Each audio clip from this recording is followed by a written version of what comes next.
retourner dans 1 Timothée au 5e chapitre et nous allons relire les versets 17 à 25 pour nous remettre dans le contexte.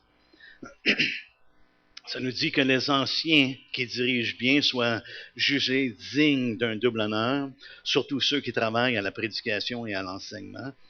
Car l'Écriture dit, tu ne muselleras point le bœuf quand il foule le grain, et l'ouvrier mérite son salaire. Ne reçoit pas d'accusation contre un ancien, si ce n'est sur la déposition de 2 ou de 3 témoins. Ceux qui pêchent, reprends-les devant tous, afin que les autres aussi éprouvent de la crainte. Je te conjure devant Dieu, devant Jésus-Christ et devant les anges élus, d'observer ces choses sans prévention et de ne rien faire par faveur. N'impose les mains à personne avec précipitation et ne participe pas au péché d'autrui. Toi-même, conserve-toi pur. Ne continue pas à ne boire que de l'eau, mais fais usage d'un peu de vin, à cause de ton estomac et de tes fréquentes indispositions. Les péchés de certains hommes sont manifestes, même avant qu'on les juge, tandis que chez d'autres, ils ne se découvrent que dans la suite. De même, les bonnes œuvres sont manifestes, et celles qui ne le sont pas ne peuvent rester cachées. Seigneur, on te rend grâce encore une fois pour ta parole ce matin. Et notre désir, c'est d'avoir des cœurs, Seigneur, qui sont disposés, des cœurs qui sont attentifs, et Seigneur, des cœurs qui sont réceptifs à ta parole. On veut que ce soit l'œuvre de ton esprit en nous, Seigneur Dieu, qui se fasse, afin qu'on continue de marcher avec toi et d'être obéissant à tout ce que tu nous enseignes. On veut faire ce que Jean nous dit de faire, non seulement d'être des auditeurs de la parole de Dieu, mais on veut être de ceux qui la mettent en pratique de jour en jour. On te remercie ce matin en ton nom. Amen. Amen. On a commencé à considérer justement la considération qui est due aux anciens. On a vu la semaine passée surtout l'aspect de l'œuvre des anciens et comment que différentes tâches parmi les anciens. C'est ce qu'on a regardé. Et puis, il y en a qui travaillent à la parole, à la prédication et à l'enseignement, mais il y en a d'autres qui sont là, mais ont tous une même chose qu'ils partagent, c'est celle de diriger le troupeau, d'être dévoué justement au troupeau. Et également, on a regardé à la responsabilité de l'Assemblée des saints envers les anciens selon les Écritures. Et ce matin, j'aimerais qu'on regarde à quelque chose que Paul nous fait part ici et que souvent on a la tendance de négliger dans les églises. Non seulement au niveau des anciens, mais souvent au niveau, à tous les nouveaux. Parce qu'on aime, dans notre génération, de vouloir demeurer positif. Et on a quasiment associé avec le positif, avec « Ah, ça, c'est vraiment ce que Dieu veut », et le négatif comme étant « Ah, mais ça, c'est le diable ». Et pourtant, dans les Écritures, on voit que Dieu reprend, n'est-ce pas? Que Dieu nous chantille. Et il nous chantille parce qu'il nous haït ou il nous chantille parce qu'il nous aime? Parce qu'il nous aime, n'est-ce pas? Et on voit que souvent, cette tâche-là ou cette fonction-là est souvent négligée.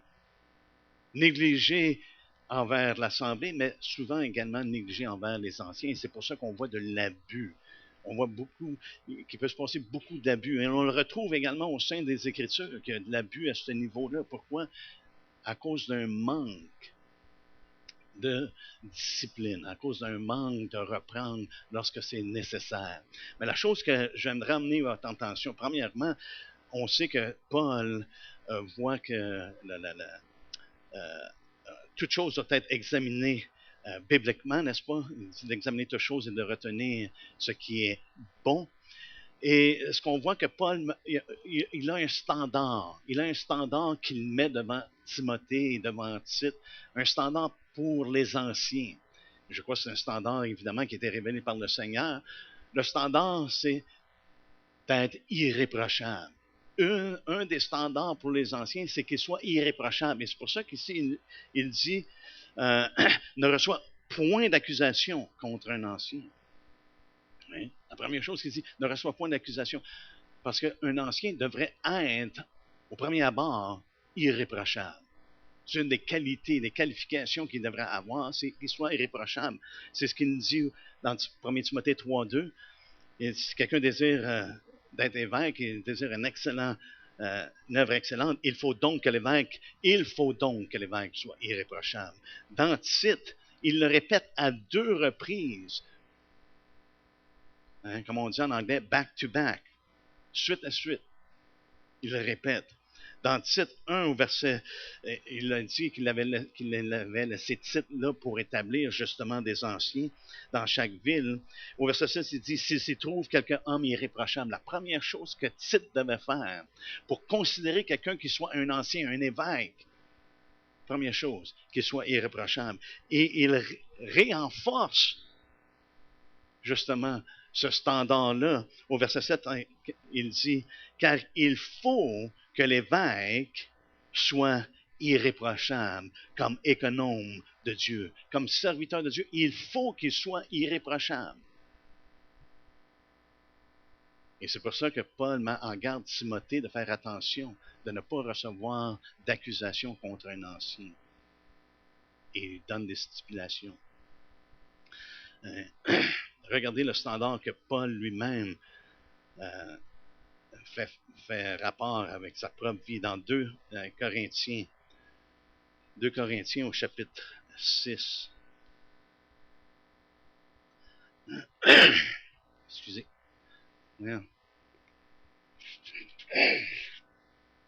Au verset 3, ça nous dit, nous ne voulons scandaliser personne en quoi que ce soit, afin que le ministère ne soit pas un objet de blâme. Mais nous nous rendons recommandables à tout égard, comme serviteurs de Dieu. Et là, il leur donne une liste des choses à laquelle il se donne recommandable. Mais c'est le standard d'être irréprochable, d'être recommandable. Pourquoi? Parce qu'il ne veut pas emmener aucun reproche, aucun blâme au ministère. Pourquoi? Parce que c'est une représentation de l'œuvre de Dieu à travers ces ministères-là. C'est ce que Christ a accompli, c'est ce que Christ veut accomplir et c'est ce qu'il est en train d'accomplir à travers les ministères. On voit ça dans Éphésiens 4, n'est-ce pas, qu'il a donné des ministères? Pourquoi? Dans le but de quoi? En vue de l'œuvre du ministère et l'édification du corps de Christ. Et je crois une autre raison pour laquelle Paul ne veut pas que Timothée reçoive d'accusations face aux anciens, parce que les anciens souvent, et ça, pas simplement aux anciens, mais c'est tous ceux qui ont une place de responsabilité, tous ceux qui souvent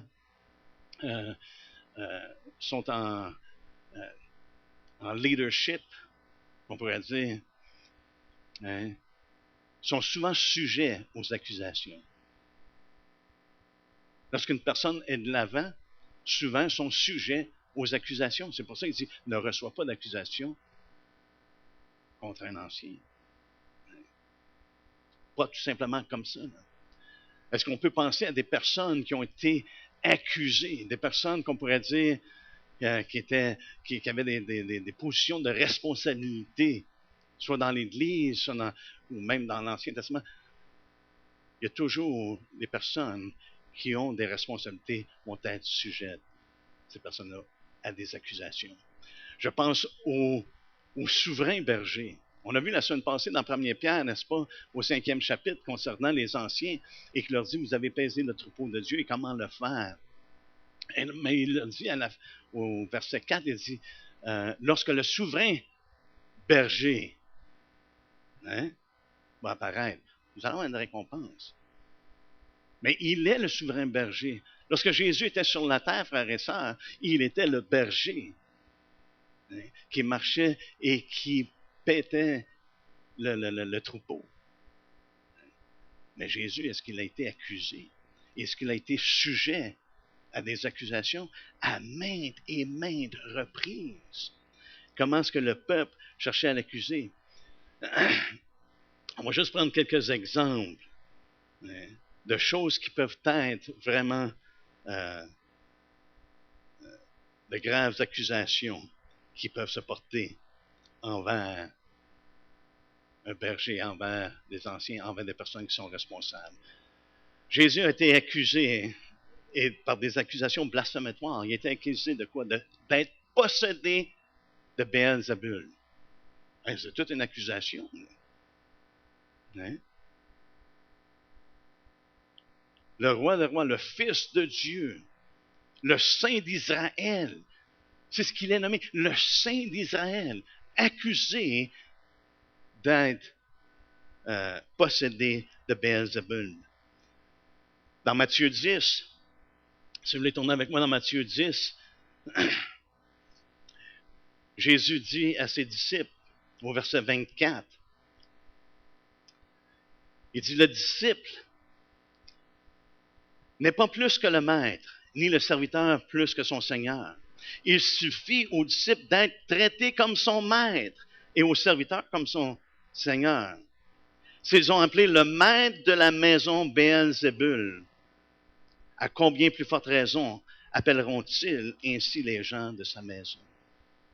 Il peut se trouver des accusations contre un ancien, contre des personnes qui sont responsables, ou contre les gens de la maison de Dieu, qu'on soit référé comme Jésus a été référé, comme étant possédé d'un mauvais esprit. Et Béelzébul était le prince des démons.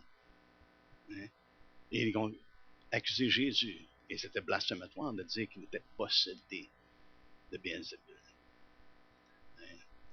Je sais, j'ai été accusé une couple de reprises d'être possédé d'un démon. Et ce passage-là a toujours été une source de consolation. J'ai dit, OK, Seigneur. Hein? Mais c'est une réalité. C'est des choses qui peuvent arriver. Et c'est pour ça que Paul met en garde Timothée de ne pas recevoir d'accusation contre un ancien. Hein? Lorsqu'ils sont allés devant Pilate, Pilate a demandé, il dit, quelle accusation portez-vous contre cet homme? Et leur réponse a été, s'il n'était pas un malfaiteur, on ne te l'aurait pas livré. Il a été accusé par les chefs religieux d'être un malfaiteur. Allez avec moi dans Luc. Luc 23.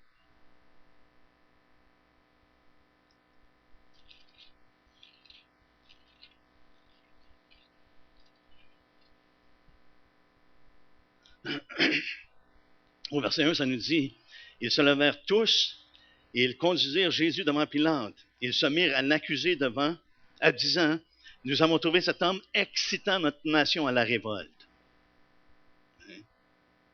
empêchant de payer le tribut à César. Est-ce que Jésus a empêché de payer le tribut? Il dit non, rendez à César ce qui est à César. Mais voyez-vous comment est-ce que des accusations peuvent se faire contre une personne? Et il y en a plusieurs accusations qui peuvent se faire. Et une personne qui marche avec Dieu peut être sujet à des accusations. Et se disant lui-même Christ, roi, Pilate l'a interrogé, il ne trouvait rien de ce qu'il leur avait dit. Et au verset 5, ça nous dit, mais ils insistèrent et dirent, ils soulèvent le peuple en enseignant par toute la Judée, depuis la Galilée. Et là, ensuite, il l'a envoyé voir Hérode. Hérode, également, l'a écouté, l'a entendu. Et pendant ce temps-là, ça nous dit, au verset 10, les principaux sacrificateurs et les scribes étaient là et l'accusaient avec violence. Donc, des fois, les accusations, ce n'est pas simplement des petites choses. Des fois, ça reflète vraiment un cœur qui démontre de la haine envers une personne. Et des fois, ça peut sembler être justifié. Ah, hein, il doit y avoir de quoi là, parce qu'ils sont vraiment fâchés. Il doit y avoir de quoi de vrai là-dedans. Donc, il faut être sur nos gardes. Et on voit ça, ça se répète même lorsqu'il a été emmené devant le Saint-Hédrin, n'est-ce pas? Et il a été accusé de quoi? Il a été accusé de blasphémer parce qu'il a dit qu'il était le Fils de l'homme qui allait venir sur les nuées. Ah, vous l'avez entendu, un blasphémateur. Il a blasphémé. Et c'est des choses qui se font continuellement. Et même Pilate était tellement surpris, il dit, n'entends-tu pas de combien de choses il t'accuse? C'était pas juste une chose qu'il l'accusait. C'est intéressant que parmi leur groupe religieux, il disait, ah, vous l'avez entendu, il a blasphémé. Mais devant Pilate, c'était, ah, mais c'est un révolté, il veut que le peuple se révèle, il ne veut pas qu'il paye l'impôt à César. Parmi eux, c'était les blasphémateurs. On peut penser à Paul également. Tertulle, lorsqu'il a été devant Félix, qu'est-ce qu'il a dit? Cet homme est une peste qui excite des divisions, qui a même tenté de profaner le temple. Et si tu nous entends, là, tu nous écoutes, là, tu vas savoir que tout de ce dont on l'accuse, que c'est vrai. Mais il n'y a rien qui pouvait prouver. Et Paul était heureux de se justifier justement devant Félix et d'autres de toutes les choses dont il était accusé. Mais ça ne se limite pas simplement, frères et sœurs, dans le Nouveau Testament. Si on fait juste penser à Élie, est-ce qu'Élie a été accusé? Un prophète que, man, tout ce qu'il a dit est venu passer. Akab, lorsqu'il avait dit, c'est toi qui troubles Israël. C'est toi qui jettes le trouble sur Israël. Il a été accusé d'être un faiseur de troubles.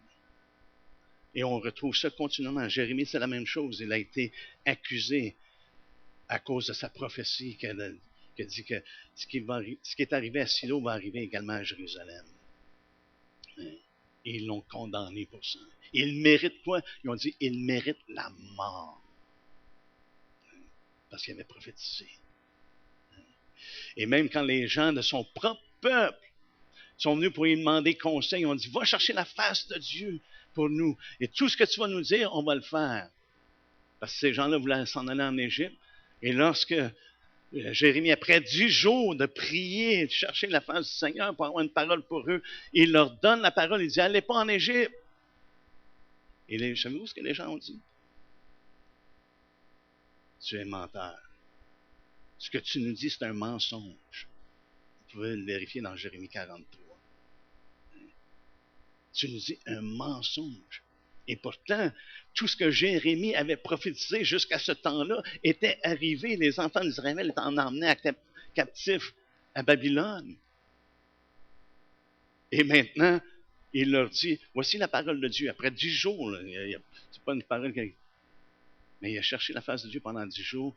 Et la parole qu'il reçoit de la part du Seigneur, c'est, dis-leur de ne pas aller en Égypte. Et il leur dit, les gens leur disent, tu es menteur. C'est une parole de mensonge que tu nous dis. Les apôtres ont été accusés de quoi? Une des choses que j'aimerais qu'on en regarde dans Actes. Parce que c'est une chose qui, lorsque je lisais ça, il n'y a pas longtemps, je disais, je regarde ça.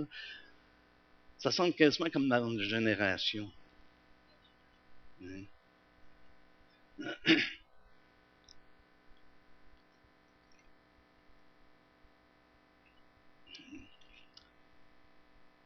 Ils ont été accusés. Non, je pense que je n'ai pas mis l'abonnement.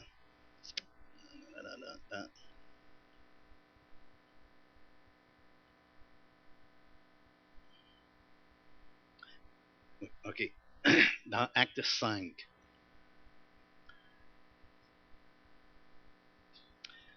Je crois qu'ils ont été accusés de haine.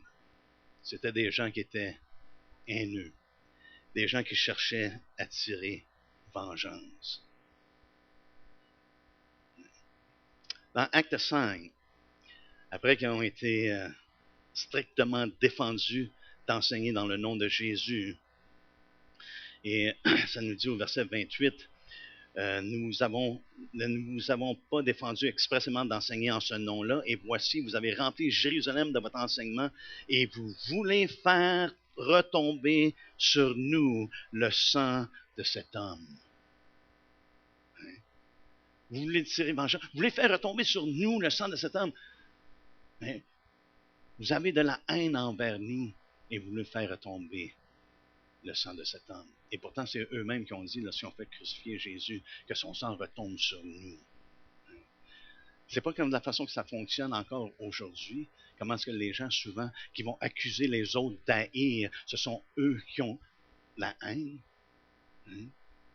Souvent, lorsque j'écoute certaines nouvelles, je me dis, mais la chose même dont ils accusent Les gens, c'est eux-mêmes qui le font.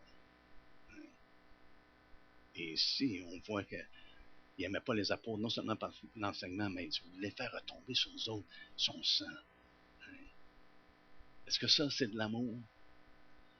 Oui, de reprendre les gens avec la vérité, avec amour, c'est de l'amour. Étienne a été accusé, frères et sœurs, de proférer des paroles blasphématoires contre la loi et contre le Saint-Lieu. Qu'est-ce qui est arrivé? Ils l'ont lapidé. Mais c'était des accusations. Étienne est un homme droit, est un homme rempli de l'esprit, est un homme rempli de grâce, est un homme rempli de foi. Et les gens l'ont accusé.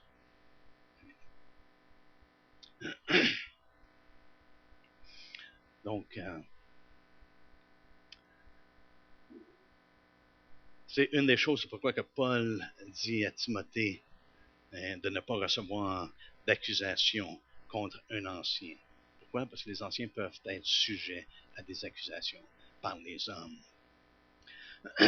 Mais, en même temps, voici la stipulation. Il dit, ne reçoit point d'accusation contre un ancien si ce n'est sur la déposition de 2 ou de 3 témoins. Il y a une procédure. Et les anciens sont sujets, non seulement aux accusations, mais sont sujets à la redevabilité. Ils doivent être redevables dans leur marche. Et c'est une des choses, je crois, de nos jours qui est souvent négligée. Le fait d'être redevable. Le fait de vraiment vérifier les choses. Paul veut que Timothée vérifie vraiment, soigneusement, la charge qui est portée. Il lui dit pas de l'ignorer, mais il dit que ça doit être fait d'une bonne façon. Ça doit être fait de la façon appropriée. Donc, il y a un protocole légitime à suivre que Paul donne à Timothée. Parce que les anciens doivent également être redevables. Ce n'est pas seulement les gens dans l'Assemblée qui ont besoin d'être redevables, mais les anciens eux-mêmes ont besoin d'être redevables. Et c'est ce que Paul met l'emphase. Ne reçoit pas d'accusation contre un ancien si ce n'est sur la déposition de 2 ou 3 personnes. Fait qu'il y a déjà eu des démarches qu'on pourrait dire qui ont été faites à ce niveau-là. Il y a un protocole, il y a une procédure disciplinaire que la parole de Dieu nous donne. Et quel est ce principe-là? C'est le principe de 2-3 témoins. C'est le principe de 2-3 témoins. 2-3 témoins doivent être en mesure de témoigner que la chose est vraie. Et la personne est responsable, est même sous une obligation de rendre compte. Mais souvent, ce qui arrive, frères et sœurs, de nos jours, c'est qu'on ignore les choses qui ont besoin d'être reprises. On les ignore parce qu'on aime mieux, ça passe pas bien, ou ben non, c'est pas bien reçu, c'est pas vraiment positif. C'est des choses qui sont pas vraiment plaisantes à faire ou plaisantes de confronter ces choses-là. Donc, la tendance, c'est de vouloir les ignorer. On pense que ça va passer éventuellement, mais un petit peu de levain fait lever toute la pâte. Il y a une procédure que Dieu nous a donnée. Allez avec moi dans Deutéronome.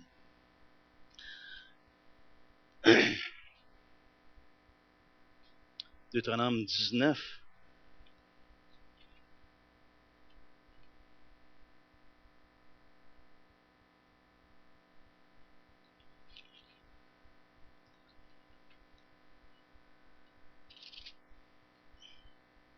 Au verset 15, ça nous dit, un seul témoin ne suffira pas contre un homme pour contester un crime ou un péché, quel qu'il soit.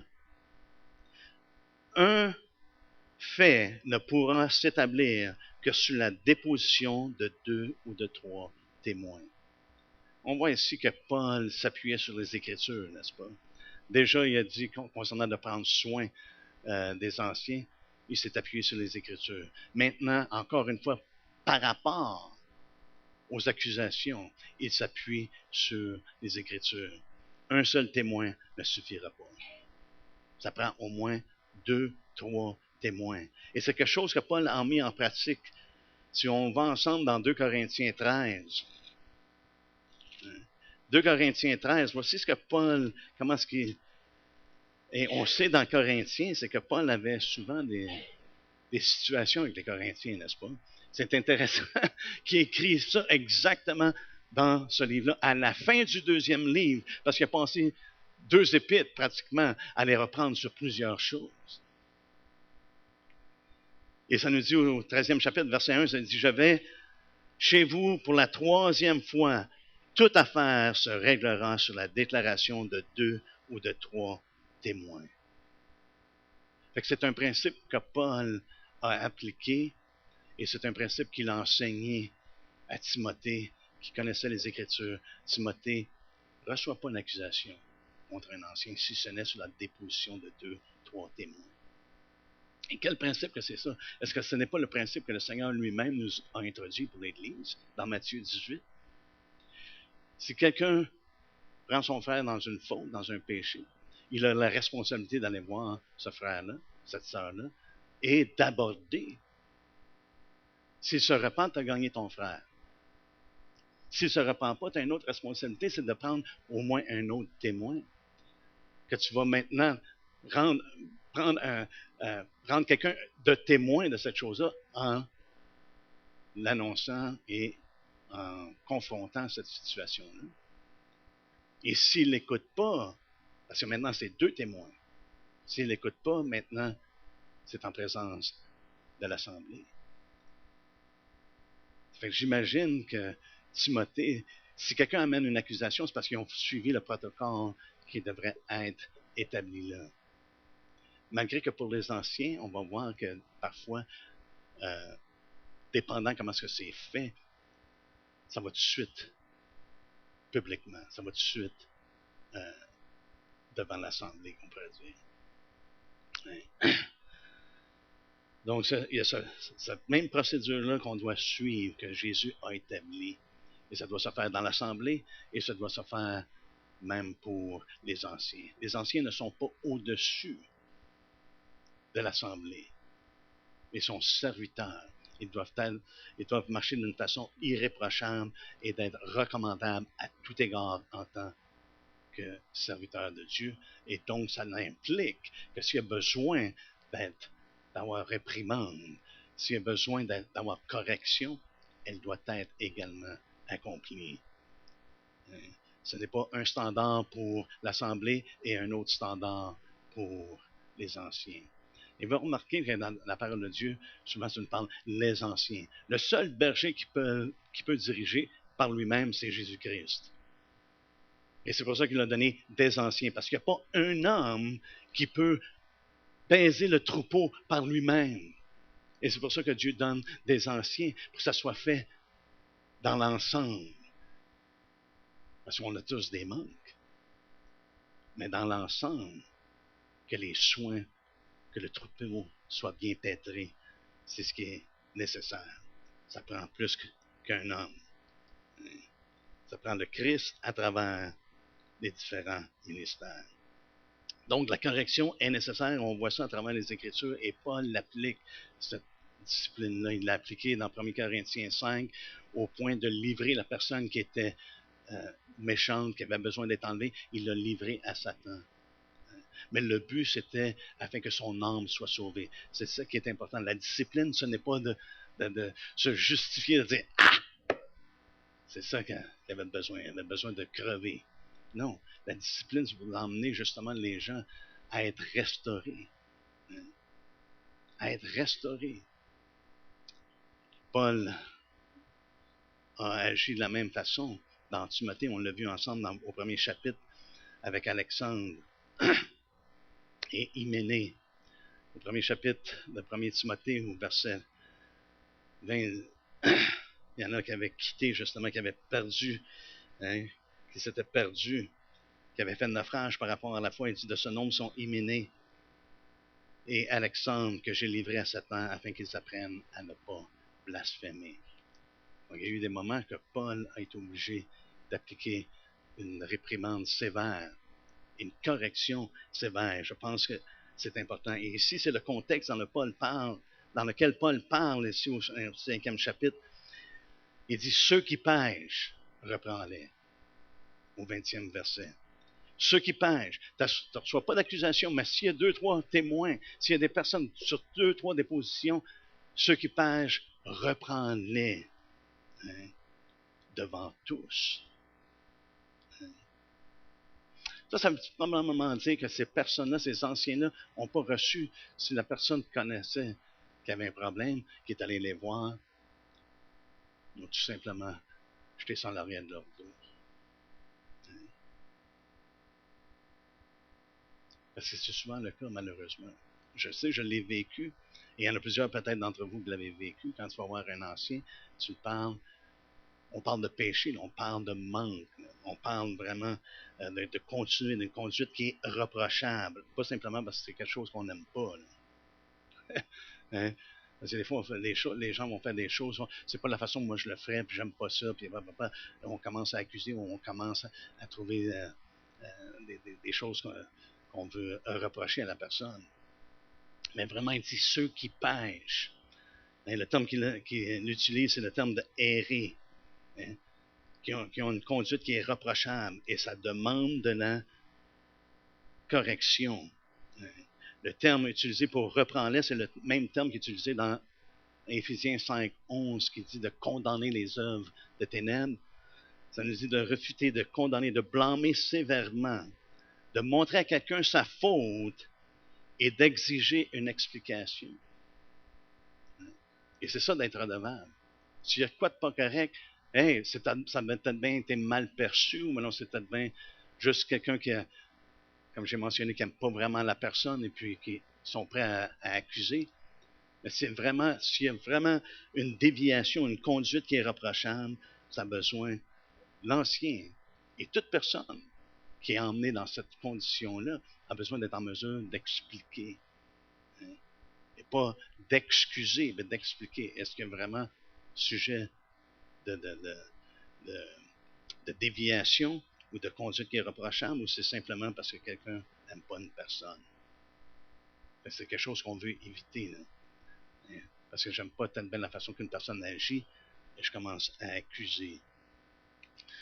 On voit dans les Écritures que Diotrephe était un homme, justement, qui était un ancien et qui avait besoin d'être repris, et que Jean reprend dans son épître, dans sa 3e épître. Diotrephe aimait être au-dessus des autres, la prééminence, et il empêchait les gens non seulement de recevoir les apôtres, mais de recevoir ceux qui voulaient les recevoir. Et il jetait dehors de l'Église. Il avait besoin d'être repris. Et de la façon que Jean le reprend, c'est quand même sévère, parce qu'il démontre qu'à ce point-là, que Diotrephe avait vraiment abandonné la voie. Regardez ce qu'il dit à propos de Diotrephe. Dans 3 Jean 9,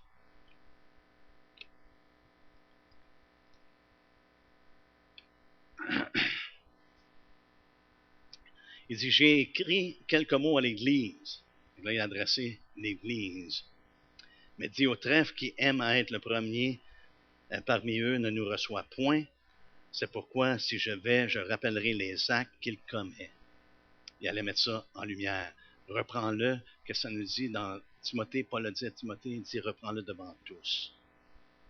Et il dit, je vais mettre ces actes qu'il commet en tenant contre nous de méchants propos. Donc, il y a des accusations maintenant qui se portent envers les apôtres de la part de Diotrephe. Non content de cela, il ne reçoit pas les frères, et ceux qui voudraient le faire, il les en empêche et les chasse de l'Église. Bien-aimés, n'imite pas le mal, mais le bien. Celui qui pratique le bien est de Dieu, et celui qui fait le mal n'a point vu Dieu. Et Diotrephe, il était un ancien, il était un des premiers dans l'Église. Ici, Jean est en train de dire, ce que tu fais là, c'est le mal. Et une personne qui agit comme ça, c'est qu'il n'a pas vu Dieu. Il peut être très religieux, mais il n'a pas vu Dieu. Et c'est constant avec ce que Jean a enseigné dans sa première lettre. Si vous voulez, là, avec moi, dans 1 Jean 4, parce que Diotrephe a commencé à refuser d'entendre les apôtres. Il dit, il ne nous reçoit pas. Dans 1 Jean 4, au verset 6, il nous dit, nous sommes de Dieu. Celui qui connaît Dieu nous écoute. Celui qui n'est pas de Dieu ne nous écoute pas. C'est par là que nous connaissons l'esprit de la vérité et l'esprit de l'erreur. Diotrephe a suivi l'esprit d'erreur. À quelque part, et à même un moment donné, qui avait l'air d'être correct, mais ici, Paul dit, il n'a pas vu Dieu. Et en ne nous recevant pas, il démontre qu'il fait partie de ceux qui ont l'esprit d'erreur. Donc, mais il voulait mettre ces choses-là de l'avant et il allait le faire devant tous. Pas simplement en cachette, mais qu'il allait le faire devant l'Église. Qu'il allait mettre ses actes de méchanceté en face de l'Église.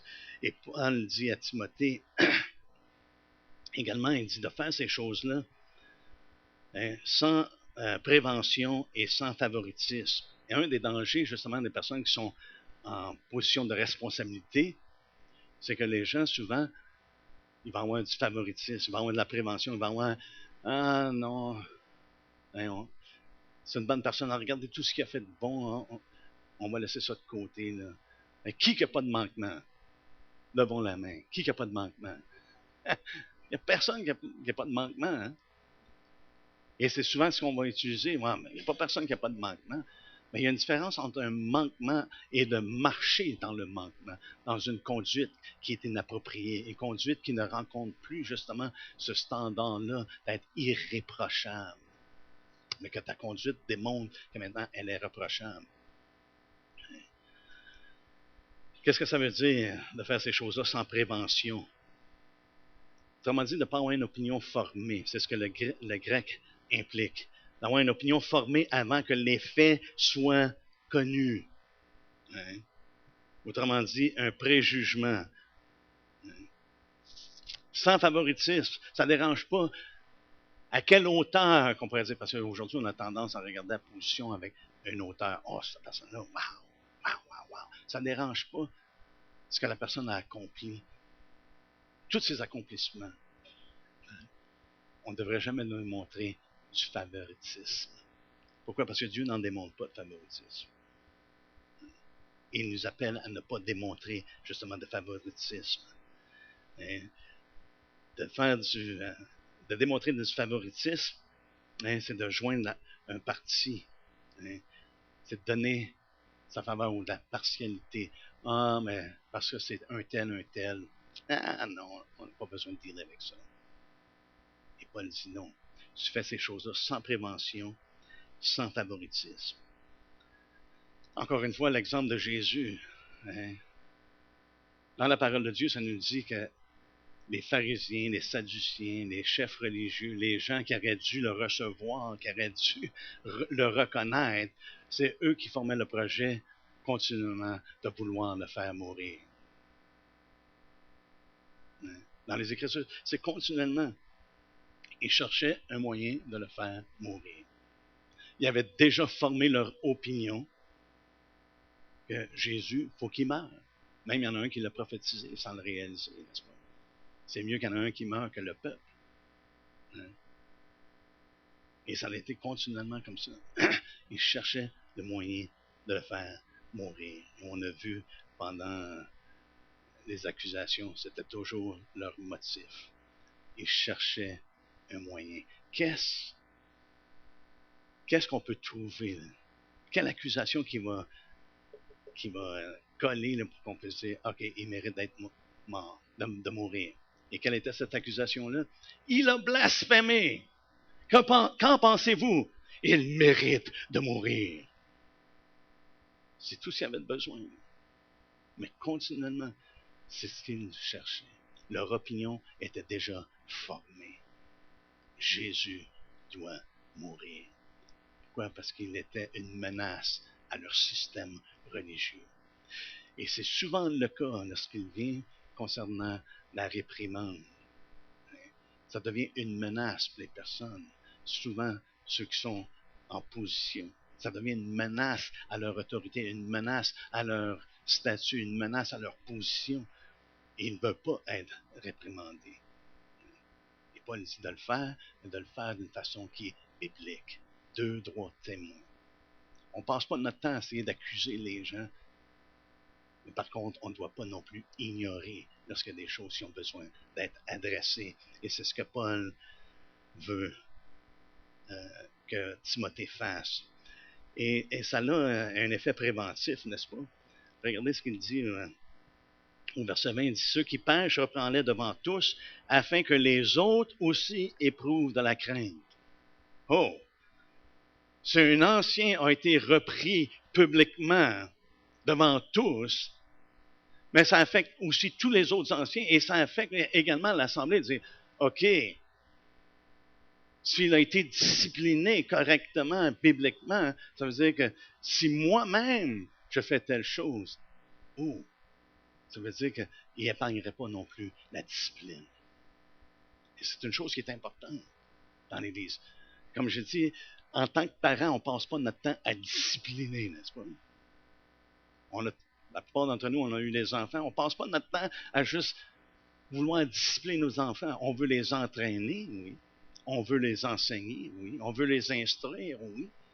Et lorsque c'est nécessaire, qui ont besoin d'être châtiés, mais là, on exerce l'autorité qu'on a dans ce but-là. Mais le but, c'est pas de les détruire, c'est de les corriger. Et c'est vraiment de les faire grandir. C'est qu'ils apprennent.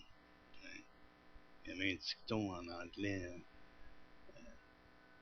I apply the rod of knowledge on the seed of understanding.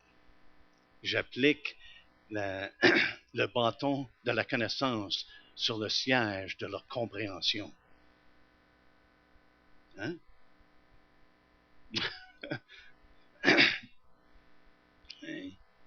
Ça les aide à assimiler les vérités qu'on veut enseigner.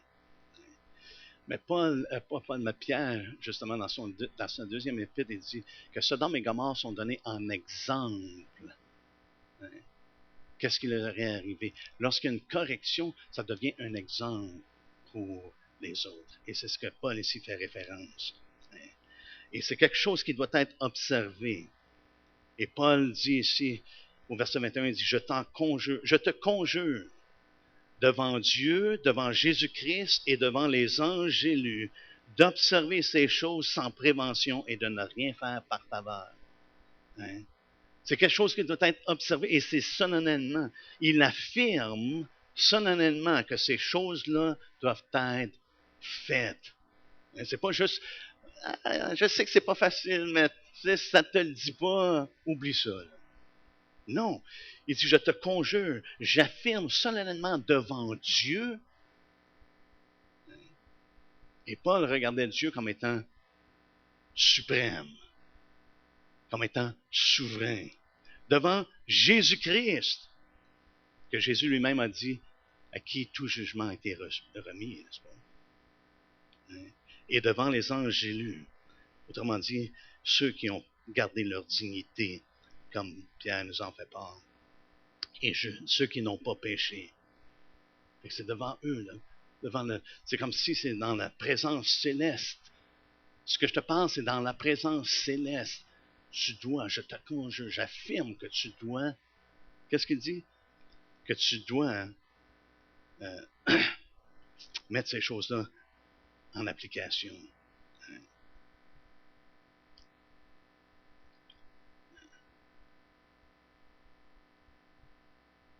D'observer ces choses. C'est le terme qu'il utilise. D'observer ces choses. Et Paul donne une prévention, je crois, ministérielle à partir du verset 22. Ça nous dit, n'impose les mains à personne avec précipitation et ne participe pas au péché d'autrui. Toi-même, conserve-toi pur. On sait que Timothée a été affirmé dans le ministère par l'imposition des mains de l'Assemblée des Anciens. Donc, Paul ici l'avise, attention, n'impose pas les mains précipitamment. Autrement dit, ce que Paul est en train de dire à Timothée, c'est pas de donner son approbation, ou d'ordonner quelqu'un, de dire oui, d'affirmer son association avec cette personne-là, de dire ah oui, ok, on marche d'un même pas, avec précipitation ou rapidement ou tôt. C'est ce qu'il nous fait part. Il dit ne pas participer au péché également, de devenir partenaire. Il dit n'impose pas les mains à personne avec précipitation et ne participe pas au péché d'autrui. Toi-même, garde-toi pur. De ne pas devenir un partenaire ou un associé dans les choses qui sont péchés, les choses qui dévient de la vérité. Mais il doit se conserver. Ne pas s'engager dans le mal, mais plutôt de vaincre le mal par le bien. Conserve-toi, occupe-toi soigneusement de ces choses-là. Conserve-toi dans qu'est-ce que tu connais, dans qu'est-ce que tu as appris de moi. Pratiquement, c'est ce que Paul dit. Et regardez ce qu'il lui a dit au 4e chapitre de 1 Timothée. Il dit, déclare ces choses et enseigne que personne ne méprise ta jeunesse, mais sois un modèle pour les fidèles. Et c'est ce que Paul encourage Timothée. Hein? Conserve-toi, sois un modèle, Paul, à Timothée plutôt. Et Paul nous a dit justement de regarder pour des modèles comme ça, n'est-ce pas? Dans Philippiens, il dit, regardez et suivez des personnes qui marchent selon le modèle qu'on vous a donné. Personne qui se conserve pure, qui ne veut pas que le ministère soit reproché de quelque façon que ce soit. Et le terme pur, c'est le même terme qu'utilisé au 2e chapitre concernant les femmes, qu'elles soient chastes, qu'elles soient pures, qu'elles se conservent, pures de toute faute.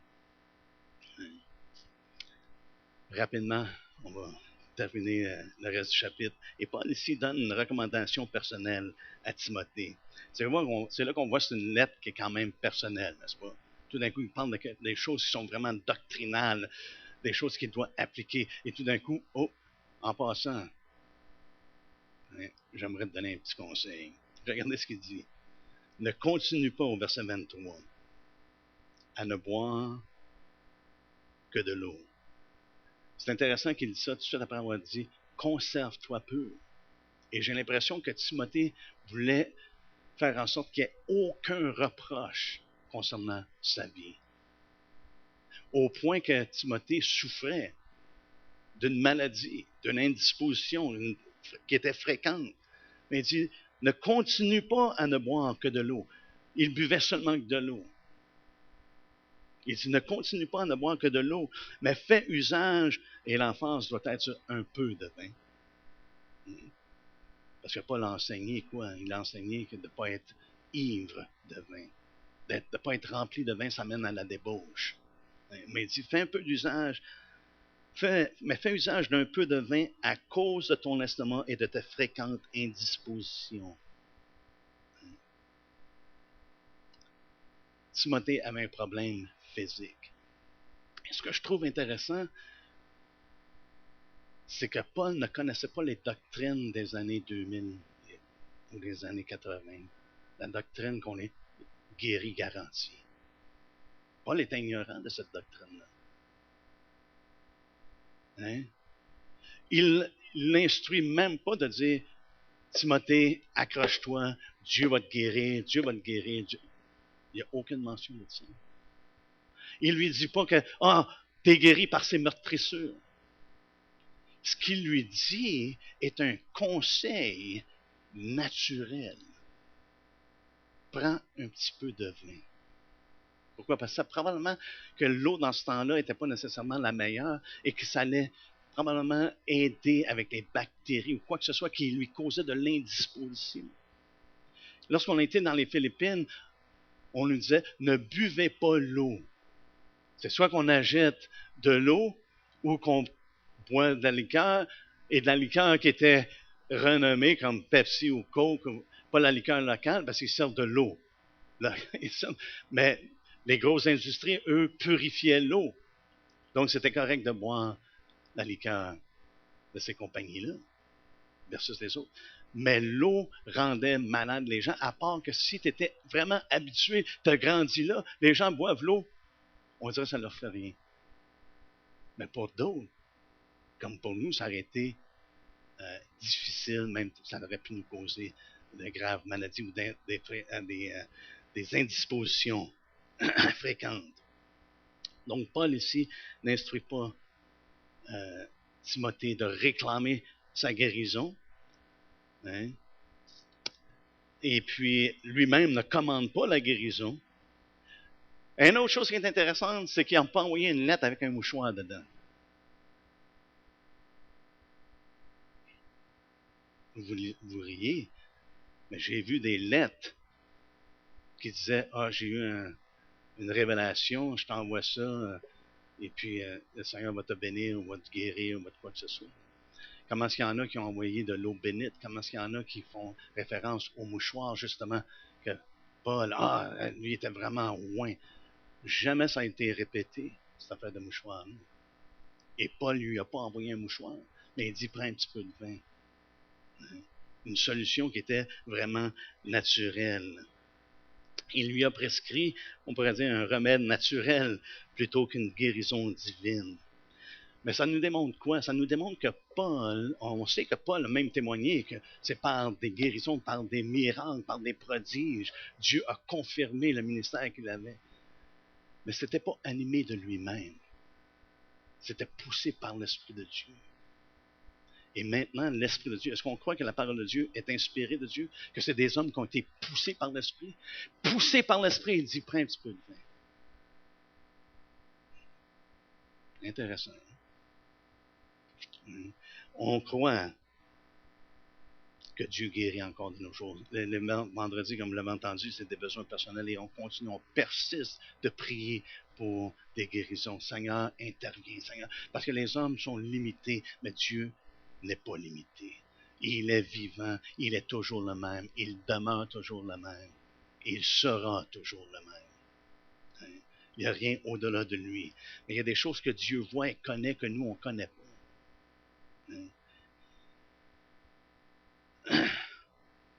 Dans 2 Timothée, il y a un témoignage justement concernant, je pense que c'est Timothée. Non, son nom c'est.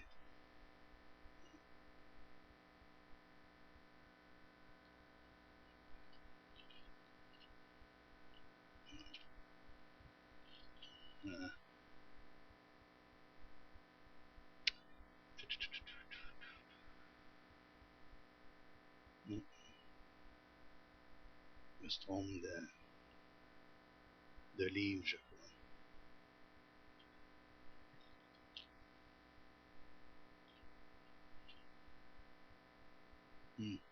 Oh well, c'est correct.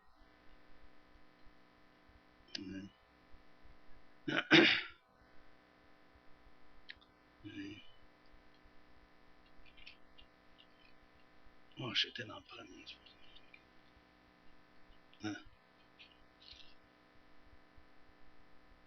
Dans 2 Timothée, justement, 2, 20, ça dit Éraste est resté à Corinthe et j'ai laissé Trophime malade à Milet. Et ce qui est intéressant, il n'y a aucune instruction de prier pour Trophime. Paul n'écrit pas dans sa lettre, vous avez besoin de prier, d'intercéder pour Trophime. Non, c'est comme si il y a des choses dans la vie, frères et sœurs, qui arrivent et que Dieu permet parce qu'il connaît tout. Hein? Et nous, on ne le sait pas. On ne sait pas la raison pour laquelle ces choses-là arrivent, mais Dieu les connaît.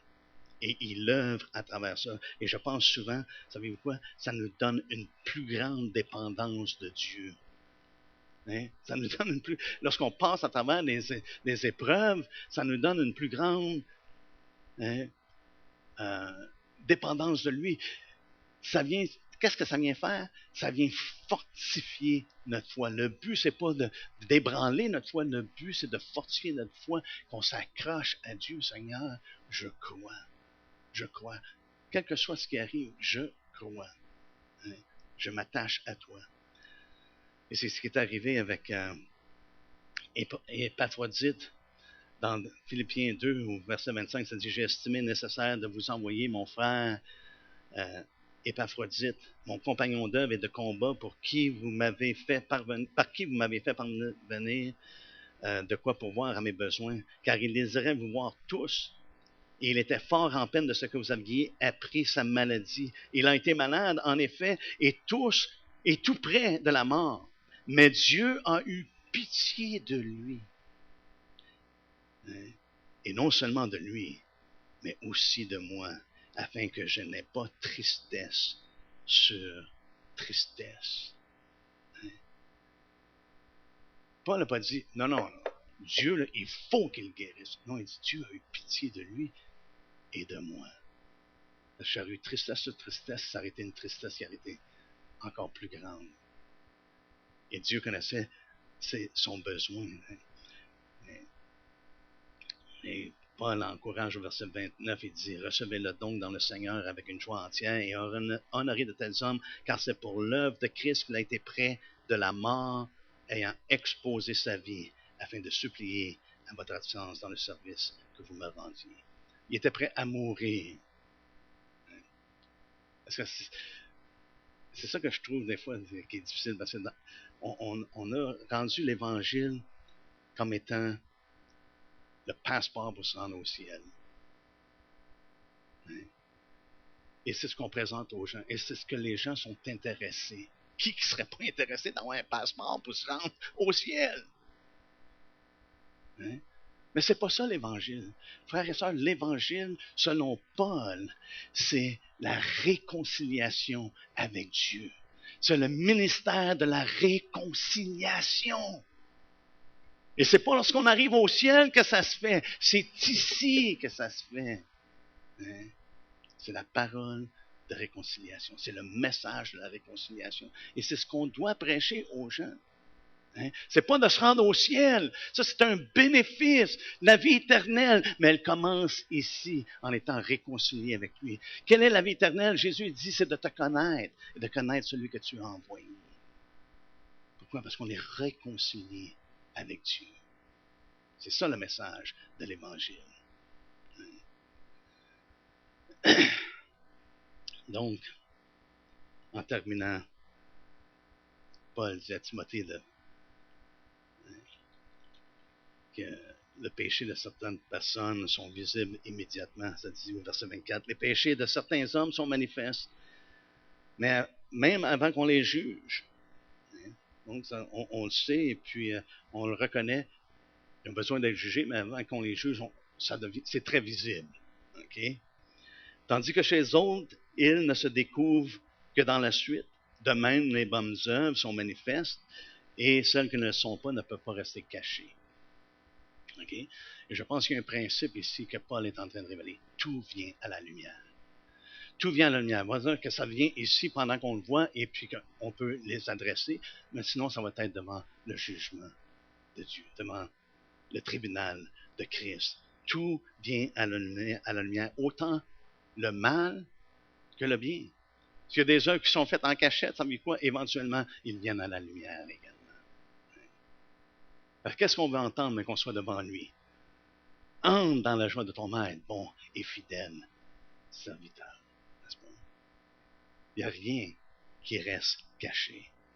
Et frères et sœurs, sur une dernière note, notre vie va être exposée. C'est soit qu'on va avoir une apparence de piété ou vraiment l'évidence de la piété. C'est ça qui est important. Et Paul ici encourage Timothée à ne pas participer dans les péchés des autres. Et peut-être qu'il a mentionné les péchés de certains hommes sont manifestes parce que peut-être qu'il y en a qui auraient pensé, ah, mais Timothée, il boit du vin. Il y a quelque chose de louche. Et tu fais-toi-en pas avec ça. Il y en a, c'est connu, leur péché. Puis il y en a d'autres qui sont peut-être connus plus tard.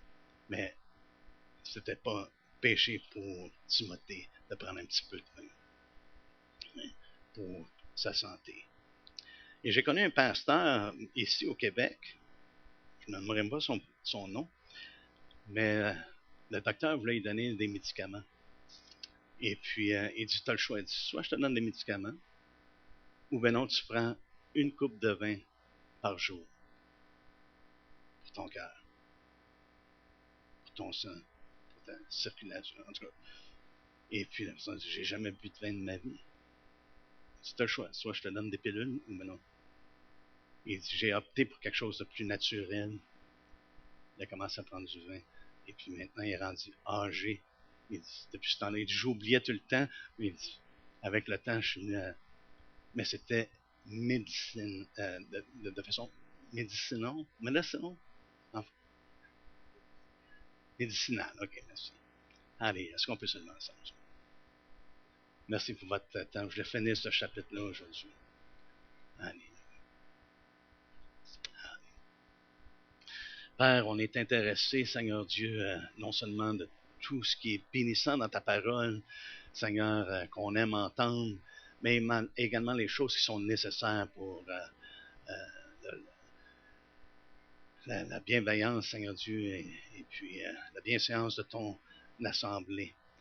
Seigneur, parfois on a besoin d'être repris, parfois on a besoin, Seigneur, d'être corrigé, et puis et d'être en mesure d'aller de l'avant.